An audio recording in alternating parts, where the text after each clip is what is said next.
હવે નજર કરીશું વિગતવાર સમાચાર પર। ગાંધીનગર સિવિલ હોસ્પિટલમાં બાળક વિભાગમાં ગંભીર બેદરકારીનો આક્ષેપ સામે આવ્યો છે। પેથાપુરના પરિવારનું એનેમિયાની સારવાર માટે દાખલ કરાયેલું બાળક પીડિયાટ્રિક વોર્ડ F2 માં સારવાર લઈ રહ્યું હતું। પરિવારના જણાવ્યા મુજબ બાળકને છેલ્લા કેટલાક દિવસથી માત્ર દવાઓ આપવામાં આવી રહી હતી। આ દરમિયાન બાળકની માતા વોશરૂમ ગઈ હતી અને પિતા બેડ પાસે હાજર હતા।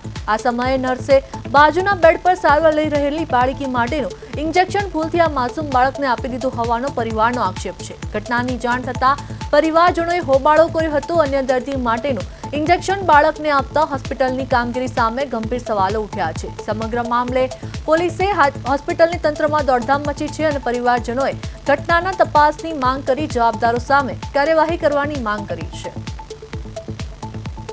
તો ગાંધીનગર સિવિલ હોસ્પિટલમાં ગંભીર બેદરકારીનો આક્ષેપ। માસૂમ બાળકને અન્ય દર્દીનું ઇન્જેક્શન અપાયું। બાળક વિભાગમાં નર્સની બેદરકારીનો આક્ષેપ। ઘટનાને લઈને પરિવારજનોએ હોબાળો કર્યો। સમગ્ર મામલે તપાસની માંગ ઉઠી।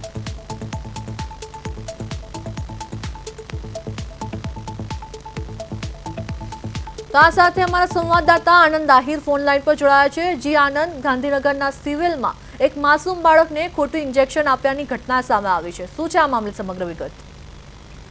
જી એસપી, ચોક્કસથી કહી શકાય કે ગાંધીનગર સિવિલ હોસ્પિટલમાં ગંભીર બેદરકારીનો આક્ષેપ સામે આવ્યો છે। ત્યારે માસૂમને અન્ય દર્દીનું ઇન્જેક્શન, માસૂમ બાળકને અન્ય દર્દીનું ઇન્જેક્શન આપવાની ઘટના સામે આવી છે।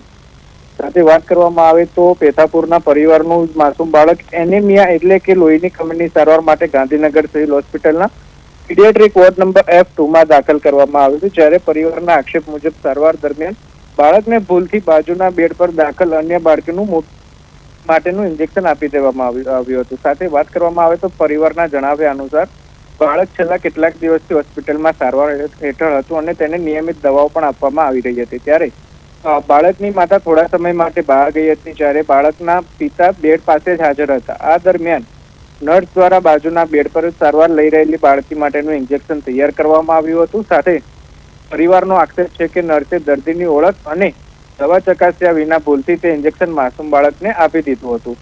સાથે વાત કરવામાં આવે તો ઇન્જેક્શન આપ્યા બાદ પરિવારને સમગ્ર બાબતની જાણ થતાં હોસ્પિટલમાં હોબાળો થવા પામ્યો હતો। સાથે ઘટનાને પગલે પરિજનોએ હોસ્પિટલના સ્ટાફ સામે ગંભીર સવાલ ઉઠાવ્યા હતા। ખાસ કરીને કોઈ પણ દર્દીને ઇન્જેક્શન આપતા પહેલા દર્દીનું નામ, બેડ નંબર, દવાનું નામ અને ડોઝ જેવી વિગતો ચકાસણી કરવામાં આવે છે કે નહીં તે અંગે પણ સવાલો ઉભા થયા છે। યશવી, જી આનંદ, આ સિવિલ હોસ્પિટલમાં નર્સની જે બેદરકારી છે તો નર્સ વિરુદ્ધ હાલ કોઈ કાર્યવાહી કરવામાં આવી છે? જી યશવી, કાર્યવાહીની વાત કરવામાં આવે તો હવે સમગ્ર મામલે હોસ્પિટલ તંત્ર દ્વારા ઇન્જેક્શન કયું હતું, કયા દર્દી માટે નિર્ધારિત હતું, બાળકને તે ઇન્જેક્શન કેવી રીતે આપવામાં આવે, તે ઘટનામાં કોની બેદરકારી રહી છે તેની અંગે પણ તપાસ કરવામાં આવે તે જરૂરી બન્યું છે। સાથે તબીબી સ્ટાફ દ્વારા દવા અને દર્દીની ઓળખની પ્રક્રિયામાં પણ એક નાની ભૂલ પણ ગંભીર બની શકે છે। ત્યારે જોવું રહ્યું કે નર્સ વિરુદ્ધ કઈ પ્રકારની અત્યારે હાલમાં કાર્યવાહી કરવામાં આવે છે। યશવી, જી આનંદ, સમગ્ર માહિતી આપવા બદલ આપનો આભાર।